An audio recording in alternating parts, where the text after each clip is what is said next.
الحمد للہ رب العالمین والصلاة والسلام علی سید المرسلین اما بعد فاعوذ باللہ من الشیطان الرجیم بسم اللہ الرحمن الرحیم الصلاة والسلام علیک یا رسول اللہ وعلی آلک واصحابک یا حبیب اللہ الصلاة والسلام علیک یا نبی اللہ وعلی آلک واصحابک یا نور اللہ۔ میٹھے میٹھے اسلامی بھائیوں اور مدنی چینل کے ناظرین، سلسلہ ہے ایک قصہ ہے قرآن سے۔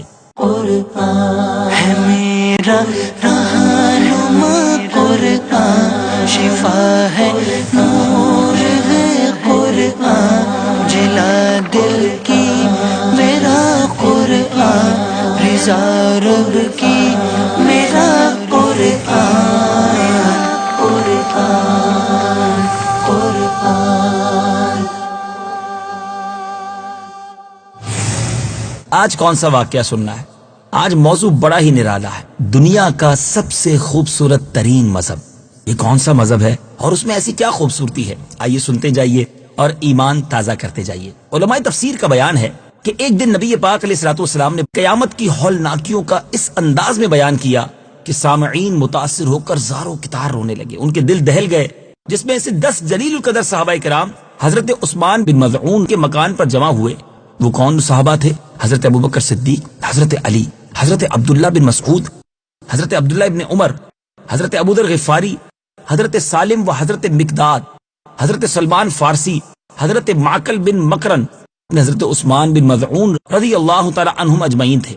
ان حضرات نے یہ منصوبہ بنایا کہ آج سے ہم لوگ بالکل دنیا سے دور رہ کر زندگی بسر کریں گے۔ راہب جس کو کہا جاتا ہے، سادھو کہتے ہیں جس طرح، ٹاٹ وغیرہ کے موٹے کپڑے پہنیں گے، روزانہ دن بھر روزے رکھ کر ساری رات عبادت کریں گے، بستر پر نہیں سوئیں گے، اپنی ازواج سے الگ رہیں گے، اور گوشت، چربی اور گھی وغیرہ کوئی مرغن غذائیں نہیں کھائیں گے، نہ کوئی خوشبو لگائیں گے، بالکل راہب بن کر بس روئے زمین پر گشت کرتے رہیں گے۔ سرکار دو عالم صلی اللہ تعالی علیہ وسلم کو اس منصوبے کی اطلاع ملی، اس مشورے کی اطلاع ملی، تو آپ نے حضرت عثمان بن مظعون رضی اللہ تعالیٰ عنہ سے فرمایا کہ مجھے ایسی ایسی خبر معلوم ہوئی ہے، تم بتاؤ واقعہ کیا ہے؟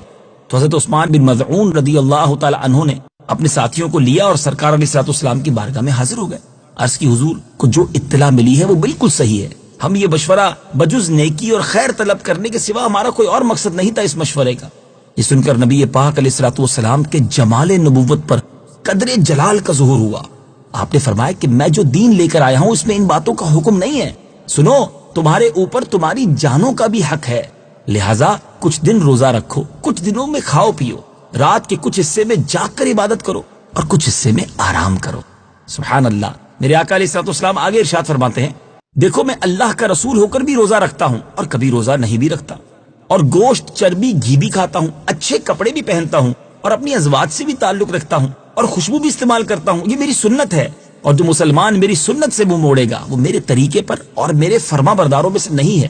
اس کے بعد صحابہ کرام کا میرے آقا نے ایک مجمع جمع کیا اور نہایت ہی مؤثر بیان فرمایا، جس میں آپ نے برملا ارشاد فرما دیا کہ سن لو، میں تمہیں اس بات کا حکم نہیں دیتا کہ تم لوگ راہب بن کر راہبانہ زندگی بسر کرو، اور میرے دین میں گوشت وغیرہ لذیذ غذاؤں اور عورتوں کو چھوڑ کر تمام دنیاوی کاموں سے قطع تعلق کر کے کسی طرح پہاڑ کی کھو میں بیٹھ جاؤ یا زمین پر فقط گشت کرتے رہو، نہیں، ہرگز نہیں۔ ایک جگہ میرے آقا نے تبلیغ دین فرمایا، ایک جگہ جہاد فرمایا، اس لیے تم لوگ بجائے زمین میں گھومتے پھرتے رہنے کے نماز، روزہ، حج، زکوٰۃ کی پابندی کرو، جہاد کرو اور خدا کی عبادت کرتے رہو، اور اپنی جانوں کو سختی میں نہ ڈالو، کیونکہ تم لوگوں سے پہلے اگلی امتوں میں جن لوگوں نے راہب بن کر اپنی جانوں کو سختی میں ڈالا تو اللہ تعالیٰ نے بھی ان لوگوں پر سخت سخت احکام نازل فرما کر انہیں سختی میں مبتلا فرما دیا، جن احکام کو وہ لوگ نبھا نہ سکے۔ بالآخر نتیجہ یہ ہوا کہ اللہ تعالیٰ کے احکام سے منہ موڑ کر وہ لوگ ہلاک ہو گئے۔ میرے آقا علیہ الصلوۃ والسلام کے پر اثر بیان کے بعد سورہ مائدہ کی خوبصورت آیتیں نازل ہوئیں۔ آئیے سنیے رب عز و جل قرآن میں کیا ارشاد فرماتا ہے۔ يا أيها الذين آمنوا لا تحرموا طيبات ما أحل الله لكم ولا تعتدوا إن الله لا يحب المعتدين وَكُلُوا مِمَّا رَزَقَكُمُ اللَّهُ حَلَالًا طَيِّبًا وَاتَّقُوا اللَّهَ الَّذِي أَنْتُمْ بِهِ مُؤْمِنُونَ۔